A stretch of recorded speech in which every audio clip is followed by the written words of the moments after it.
오늘 우리에게 주시는 말씀 신명기 8장 11절에서 18절의 말씀 함께 합독하겠습니다. 시작.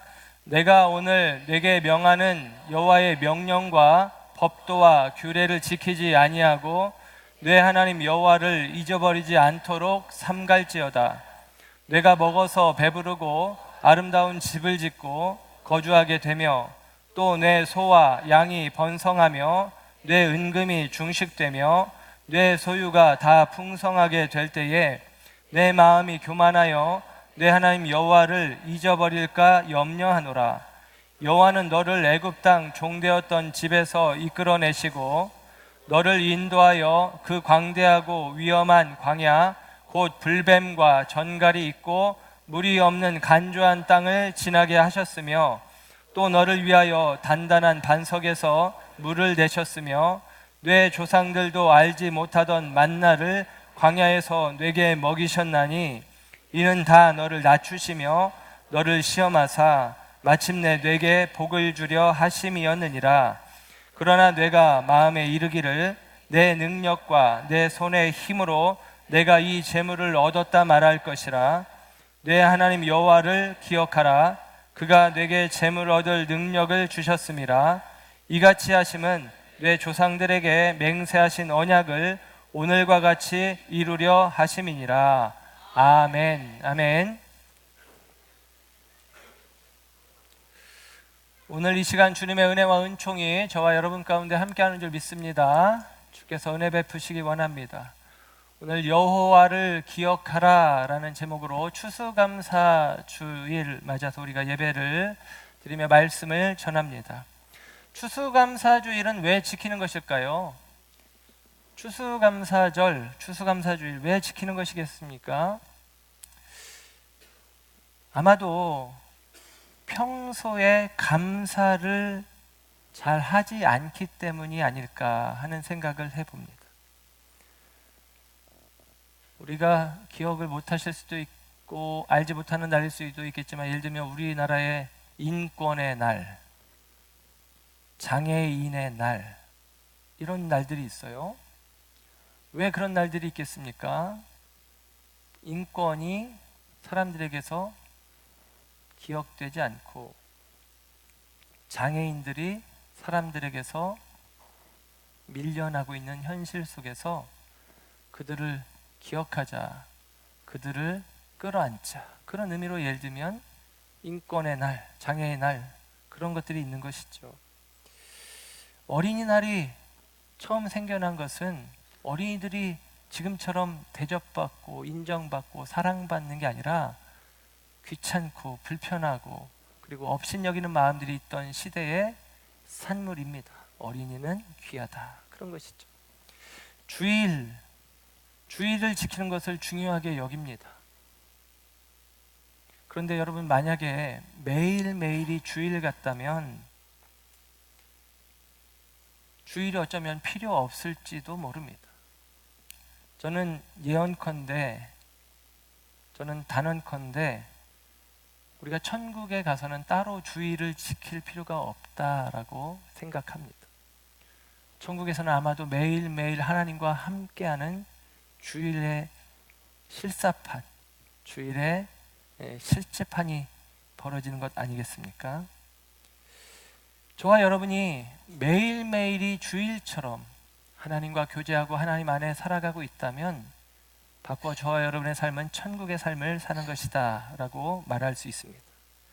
매일매일 그와 같이 감사가 우리 가운데 있다면 저와 여러분이 1년에 하루 추수감사절, 감사절의 의미를 되새기는 것이 아니라 저와 여러분의 날마다가 하나님의 나라를 경험하는 복된 일들이 되어질 줄로 믿습니다.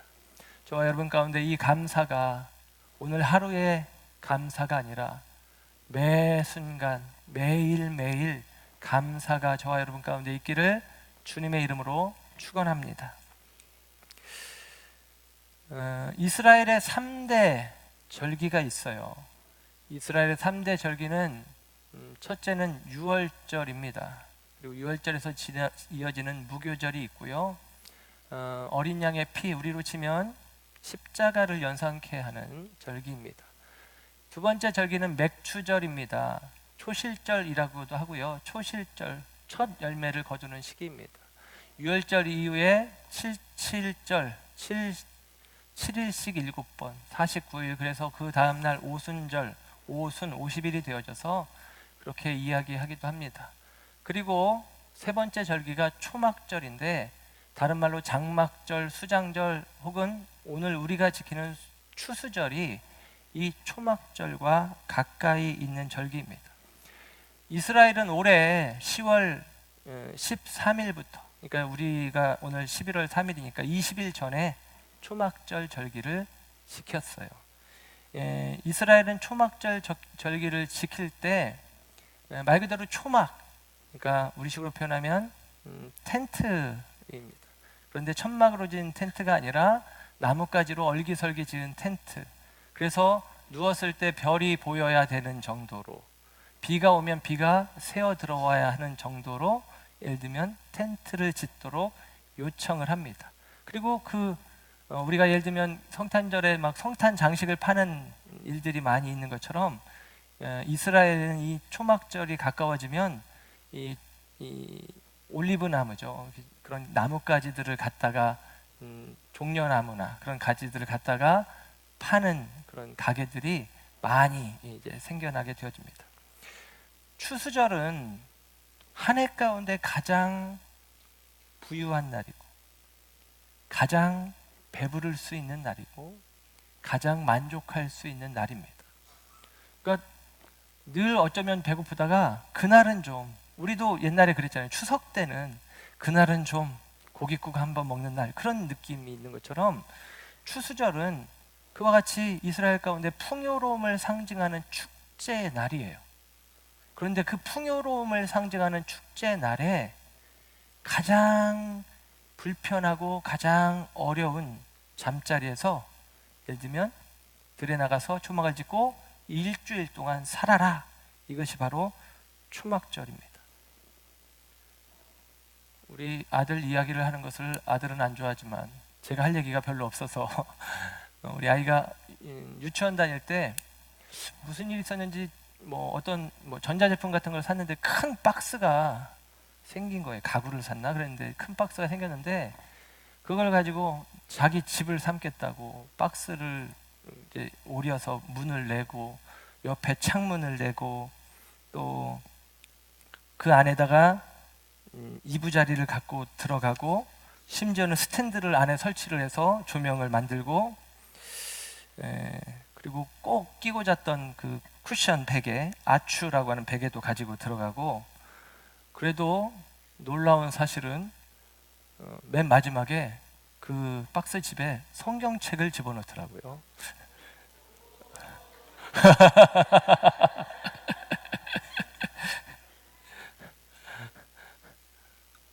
아니, 집 방이 좋은데 왜 굳이 그 좁은 박스에 들어가려고 하나, 그런 생각이 들었는데, 그런 거예요. 정말 좋은 집에서 풍요로운 음식을 먹을 수 있는 그때인데, 이때를 위해서 어떻게 보면 견디고 참고 노력하고 애쓰고 땀 흘리고 살아왔는데, 이 풍성함을 누려야 될 그 시점에 들로 나가서 초막에서 지내라, 그런 이야기를 하는 거죠.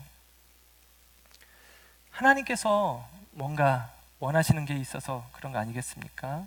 오늘 본문의 이야기가 그 의미를 잘 이야기해 주는 것 같아요. 본문에 앞서서 빌립보서에 사도 바울이 빌립보서의 말씀 속에서는 기뻐하라, 기뻐하라, 이런 얘기를 해요. 바꿔 말하면 감사하라가 그 안에 포함되어 있는데, 빌립보서는 감옥 안에서 쓴 편지인데, 감옥 안에서 바울이 빌립보서 4장 11절에 이런 이야기를 합니다. 내가 궁핍함으로 말하는 것이 아니니라, 어떠한 형편에든지 나는 자족하기를 배웠느니, 그럽니다. 자족하기를, 만족하기를 배웠다라고 이야기를 해요. 여러분, 감사가 없는 삶은 만족함이 없기 때문입니다. 감사하지 않는 이유는 만족을 우리가 느끼지 못하기 때문이에요. 바울은 이만큼이면 되었다라는 생각들이 있어요. 하나님을 향한 거룩한 몸부림에는 만족이 없었어요. 내가 붙잡은 걸로 생각지 않는다, 내가 도착한 걸로 여기지 않는다라고 하면서 거룩함을 향한, 믿음의 표대를 향한 다름질을 끝까지 달리겠다라고 이야기를 합니다. 그러나 그의 일상 속에서는 그에게 주어진 모든 것들이 부족함으로 여겨지는 것이 아니라 이만큼이면 족하다라는 마음들을 여기고 있는 것입니다. 그래서 더 가지려 하지 않고 살아가요. 바울은 이어서 이렇게 이야기합니다. 빌립보서 4장 12절에 나는 비천에 처할 줄도 알고 풍부에 처할 줄도 알아. 모든 일 곧 배부름과 배고픔과 풍부와 궁핍에도 처할 줄 아는 일체의 비결을 배웠노라. 배부름에도 배고픔에도 풍족함에도 부족함에도 나는 만족할 수 있다, 자족한다라는 것입니다. 이 말은 외부의 환경에 영향을 받지 않는다는 말이죠. 저와 여러분이 감사하지 못하는 것은, 만족하지 못하는 것은 우리가 외부로부터 영향을 받고 있다는 증거입니다. 그러나 내적인 영향을 받고 있는, 우리 안에 계신 하나님, 나아가 우리를 주장하시는 성령님 안에서 살아가는 사람들은 만족하게 되어지고 감사할 수 있게 되어집니다. 저와 여러분 안에 이 만족과 감사가 하나님을 향한, 아니 하나님으로 인한 만족과 감사가 우리 가운데 있어지기를 주님의 이름으로 축원합니다. 그러면 같은 원리로 그들이 풍요로운 땅 가나안에 있든 궁핍의 땅 광야에 있든 이스라엘 백성들은 하나님을 인해서 만족하고 감사하며 살아가야 하는 것이 맞습니다. 더군다나 오늘 말씀 가운데는 신명기의 말씀에 우리가 읽지 않았지만 신명기 8장 4절은 이런 이야기를 해요. 이 40년 동안에 내 의복이 헤어지지 아니하였고 내 발이 부르트지 아니하였느니라 그럽니다. 40년 동안 하나님께서 보호하시고 지켜주셔서 의복이 닳지 않고 그 신발이 헤어지지 않아 이스라엘이 광야 가운데 잘 지낼 수 있었다라는 것이죠. 그런데 이스라엘은 그렇게 하나님이 도와주셨음에도 불구하고 감사하고 만족하지를 못합니다. 홍해를 건너고 나서는 불평합니다. 물이 없다고 불평하는 거예요. 마실 물이 없다는 것입니다. 물을 주니 배가 고프다고 불평합니다. 배가 고프다고 해서 만나를 주니 우리도 고기가 좀 먹고 싶다라고 불평합니다. 자족하지 못하는 백성이에요. 감사하지 못하는 백성입니다. 그 불평으로 인하여 그들의 10일길이면 갈 수 있는 풍족한 땅, 약속의 땅 가나안을 그들은 40년 동안 돌아가게 되어지는 것입니다. 여러분, 저와 여러분 가운데 감사를 잃어버린다면 우리는 계속같이 불평하며 하나님이 주신 은혜들을 헤아리지 못하고 없는 것들만 바라보며 살아갈 것이죠. 그렇다면 저와 여러분의 삶은 없는 것으로 정의되어지고 귀결되어지고 채워질 수밖에 없다라는 사실입니다. 신명기는 이제 가나안을 목전에 두고 모세가 이스라엘 백성들에게 권면하는 이야기입니다. 너희들이 이제 가나안에 들어갈 거다. 요단을 건너 가나안에 들어갔을 때에 이렇게 살아라 라고 하는 권면의 말이에요. 그런데 오늘 본문의 내용은 그 권면의 말 가운데 이런 것입니다. 너희들이 가나안 땅에 들어가는데 그 가나안 땅은 풍족한 땅이다. 그런데 그 풍족한 땅에서 너희들이 오히려 하나님을 잊을 수 있다. 그 풍족한 땅에서 오히려 너희들이 하나님께 감사하지 않고 하나님을 떠날 수도 있다. 하나님을 잊지 말아라. 하나님을 기억하라. 그렇게 이야기를 하는 것입니다. 광야는 오히려 하나님을 기억하기 좋은 곳이에요. 하나님의 은혜가 아니면 살아갈 수 없는 땅입니다. 하나님의 보호하심이 없으면 살아날 수 없는 땅입니다. 그래서 광야는 하나님을 인식하기에 좋은 땅이에요. 주님이 인도하셨고 주님께서 그들 가운데 필요를 채워주셨고 그들 삶 가운데 주님이 앞서가시고 동행하시고 지켜주신 일들을 경험했던 땅입니다. 그래서 오히려 그 광야에서는 하나님을 인식하지 않을래야 인식하지 않을 수 없는 그런 마음으로 살아가죠. 그런데 풍요의 땅에 들어가서는 하나님이 없어도 먹을 것이 있고, 하나님이 없어도 마실 것이 있고, 하나님이 없어도 그들에게 필요한 것들이 지천에 널려 있는 것이 가나안 땅의 의미입니다. 사람들은 환경이 달라지면 금세 그 편안함에 길들여지는 것을 우리는 잘 알고 있습니다.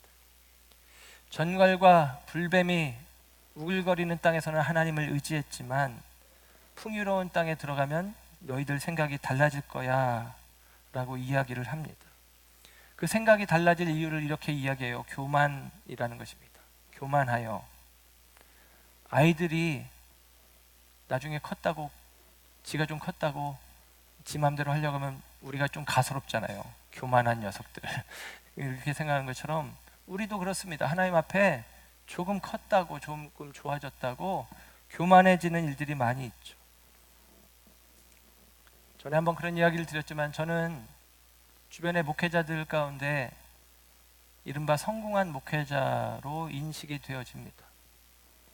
오늘도 보세요. 이렇게 많은 분들이 앉아 있잖아요. 예배당이 꽉 차 있잖아요. 작은 예배당이 아닌데 꽉 차 있습니다. 세상적인 기준으로 볼 때 성공한 목회자라고 이야기를 합니다. 제가 친구 목사님들과 만났을 때에 어깨를 펴니다. 왜냐하면 우리 교회는 큰 교회거든요. 혹시 저보다 더 큰 교회를 목회하는 목사님을 만나도 저는 어깨를 펴니다.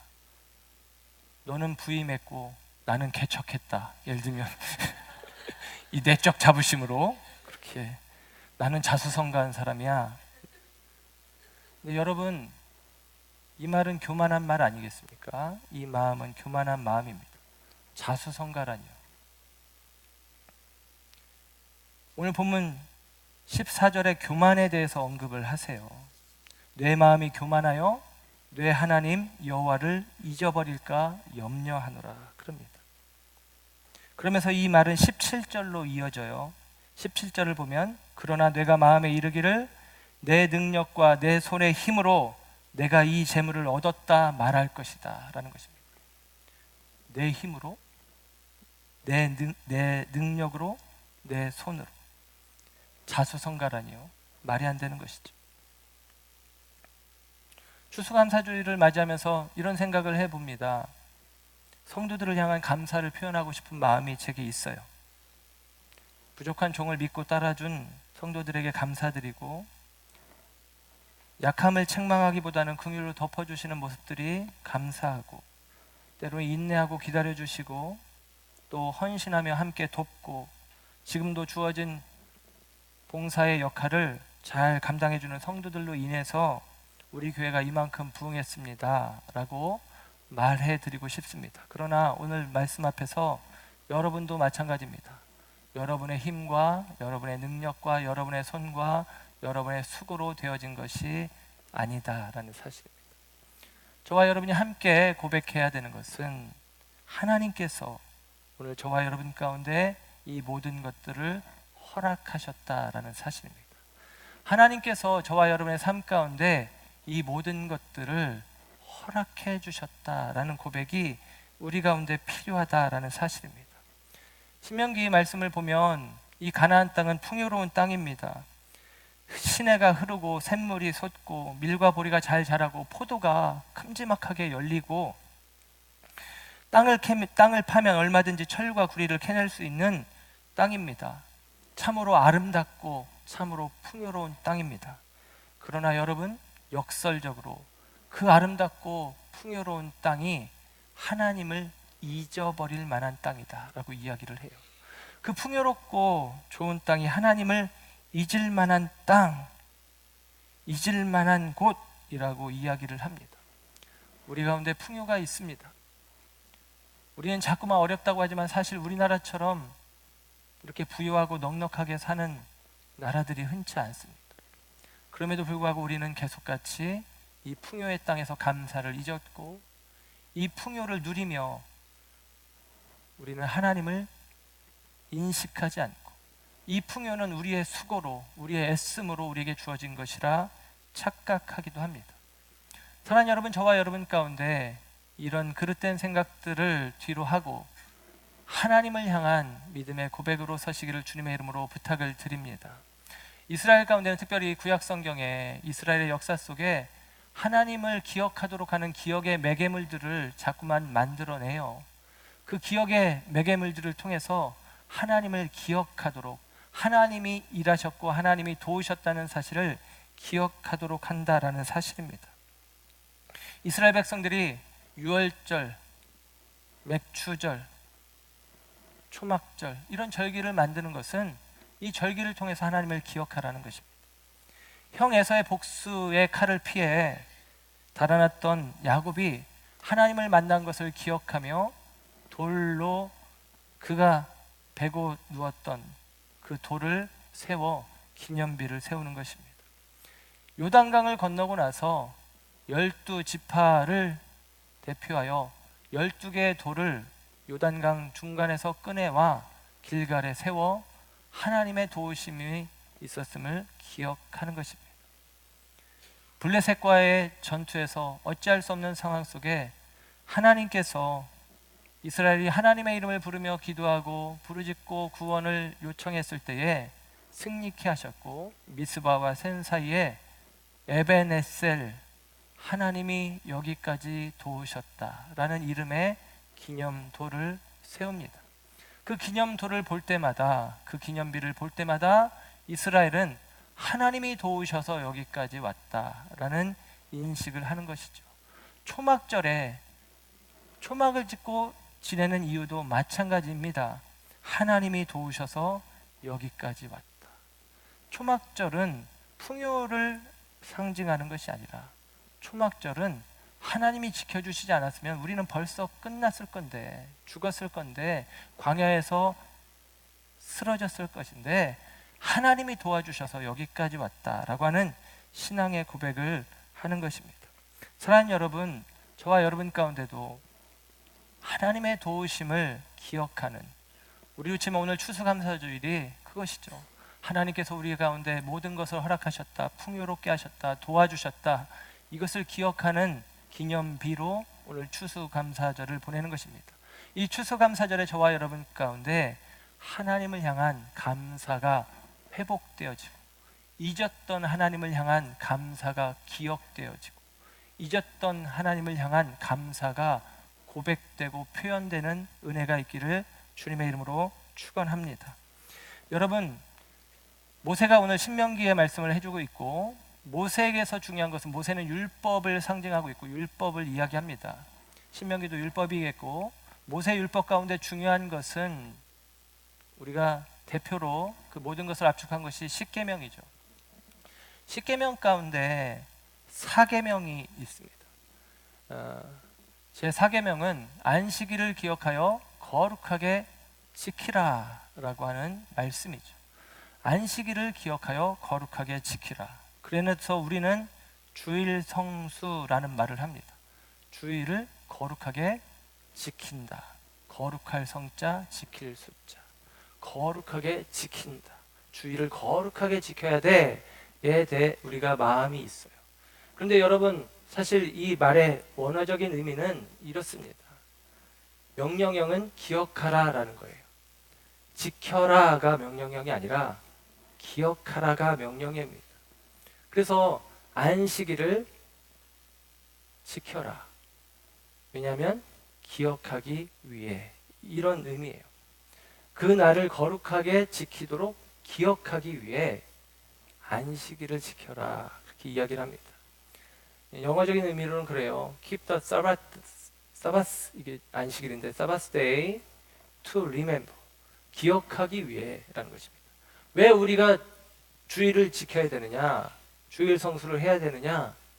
기억하기 위해, 하나님이 하신 일을 기억하는 것입니다. 하나님께서 허락하신 쉼을 기억하는 것입니다. 하나님께서 허락하신 회복을 기억하는 것입니다. 이것이 저와 여러분 가운데 주어진 명령이에요. 기억하라. 우리 가운데 왜 율법이 있고 왜 우리 가운데 이와 같은 절기가 있느냐? 기억하라. 절기를 지켜라. 그날을 지켜라. 그게 아니라 그날을 지킴을 통해서 하나님을 기억하라. 하나님을 기억해야 된다라고 이야기를 하는 것입니다. 이스라엘 사람들은 초막절에 절기를 지키기 위해서 이 초막절에 그 초막 안에 네 가지 이제 식물이라고 해야 되나, 식물 나뭇가지 뭐 열매 그런 것들을 놓습니다. 그것을 룰라브라고 하는데요. 레위기 23장 39절 40절에 이런 말씀이 있어요. 초막절을 지킬 때 첫날에 너희가 아름다운 나무 실과와 종려 가지와 무성한 가지와 신의 버들을 취하여 너희 하나님 여호와 앞에서 7일 동안 즐거워할 것이니라. 7일 동안 초막절을 지키는데 이 네 가지를 가지고 지켜라 라고 이야기를 해요. 초막절의 뇌식물을 룰라브라고 이야기를 하는데요. 요게 이제 네 가지인데요. 세 가지 나뭇가지와 하나의 열매를 들고 이제 초막절에 이렇게 흔들면서 이제 말하자면 하나님께 기도하는 것입니다. 이 네 가지는 뭐냐면, 첫째는 대추야자.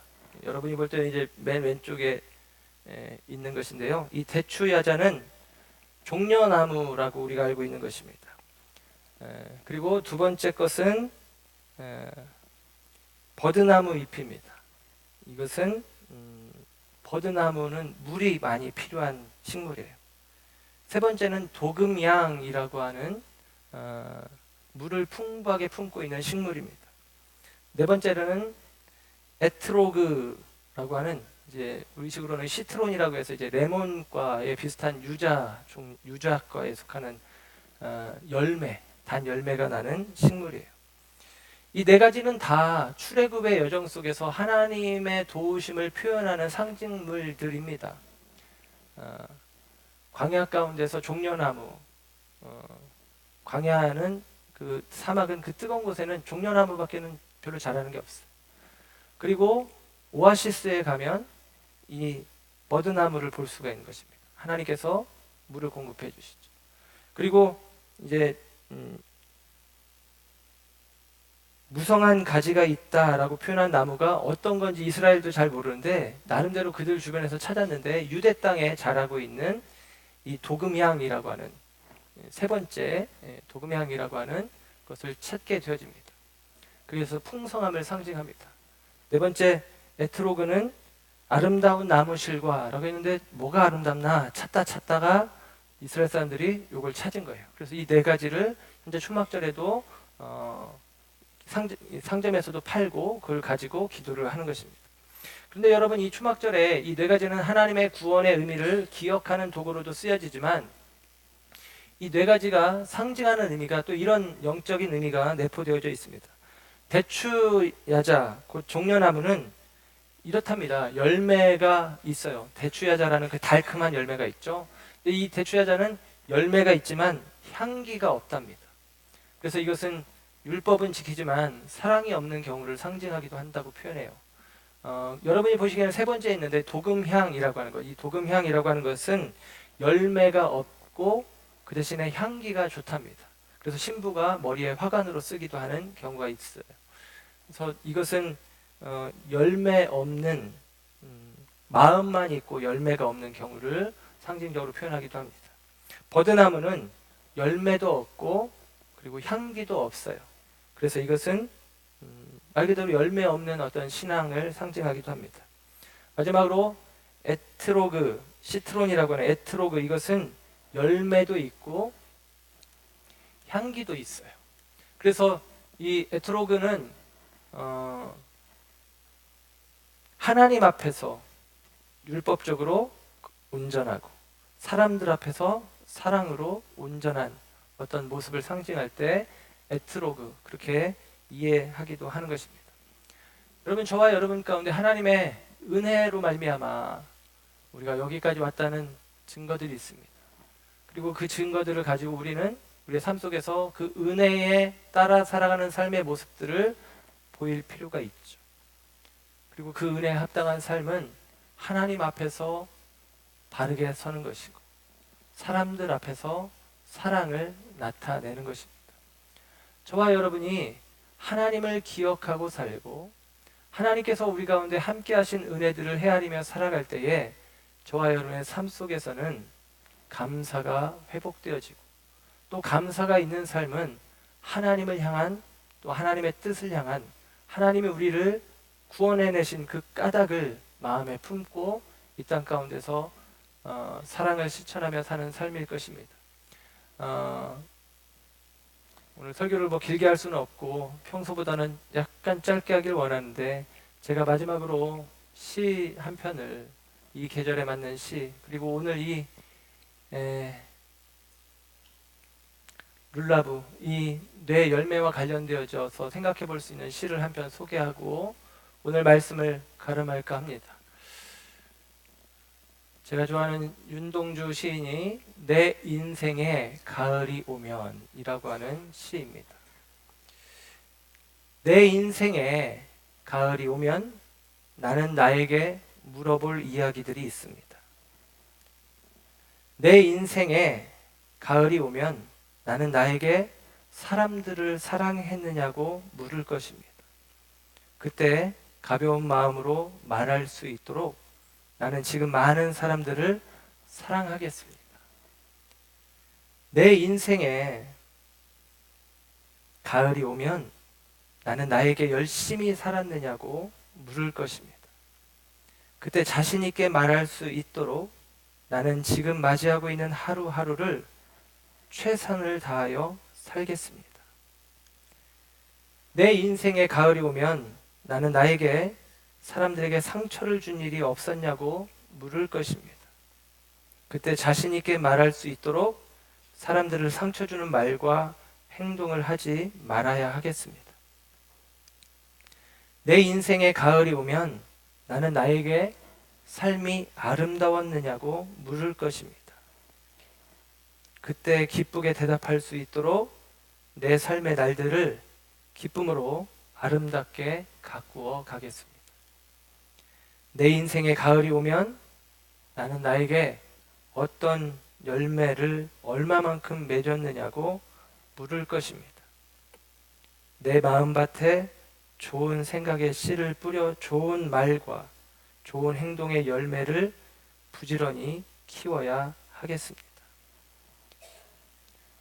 여러분, 저와 여러분 가운데 하나님을 기억하십시오. 하나님께서 저와 여러분의 마음 가운데 하나님의 말씀의 씨를 심어 주실 것입니다.